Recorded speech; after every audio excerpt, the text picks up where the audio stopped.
Question number 31. Mr. Atul is a district magistrate of Agra. He is living in a furnished bungalow provided by the government free of rent.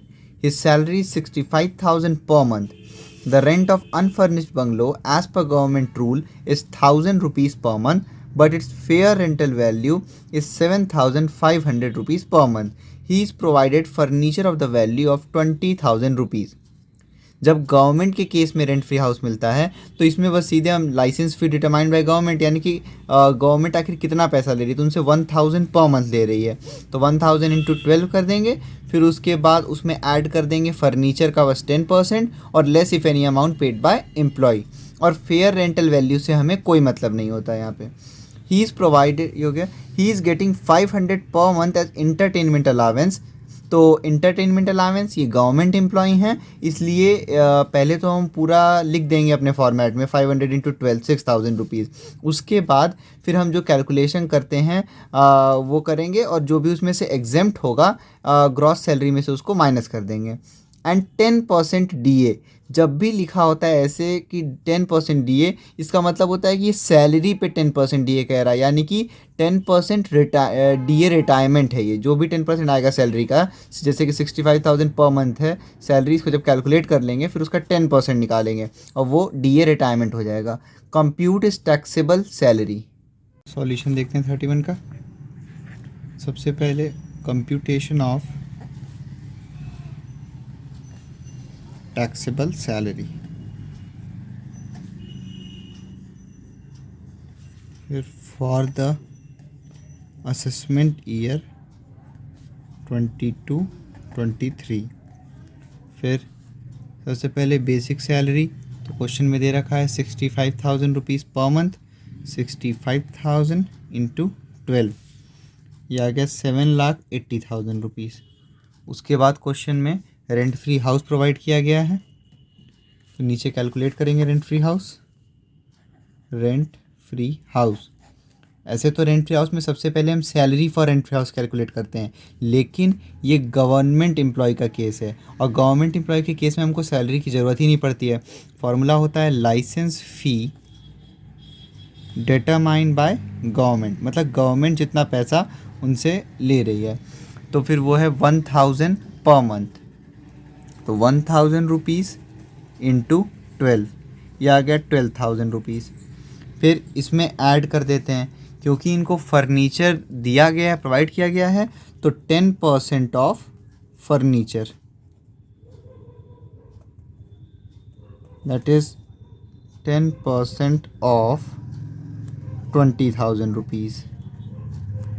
2,000 rupees add कर देंगे, यह आ गया 14,000 rupees और less if any amount paid by employ, तो वो है नहीं, तो ये हो गया टैक्सेबल रेंट फ्री हाउस।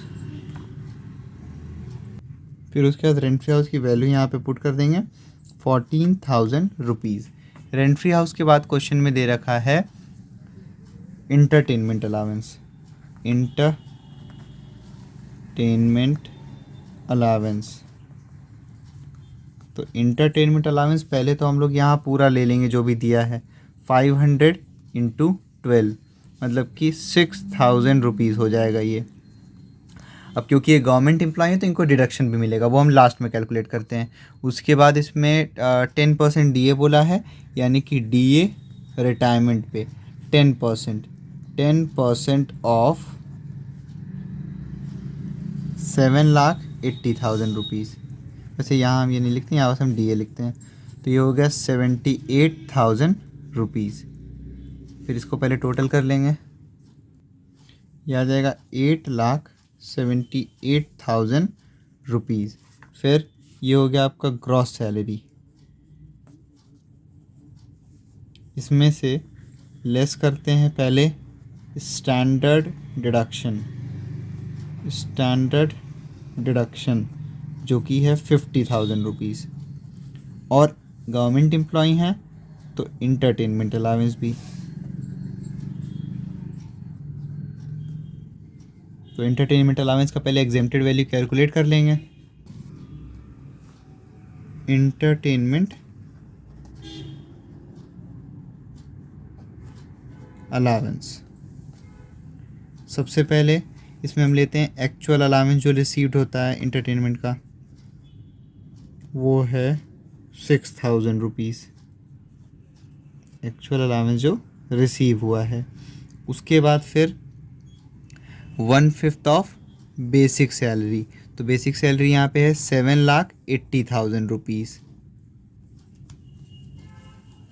7,80,000 का 1/5 वो आ जाएगा 1,56,000 रुपीज़।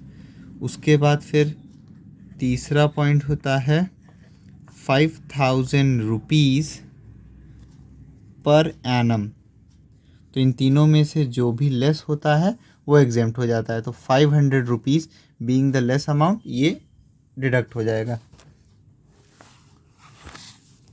तो एंटरटेनमेंट अलाउंस यहाँ पे 5,000 रुपीज़ लेस हो जाएगा, 55,000 रुपीज़। सबसे पहले एंटरटेनमेंट अलाउंस को हम लोग ने यहाँ पे इंक्लूड कर दिया पूरा, फिर उसके बाद रूल से निकाल लिया कि कौन सा सबसे लीस्ट है, तो फिर 5,000 रुपीज़ था तो वो यहाँ पे सब्ट्रैक्ट हो जाएगा।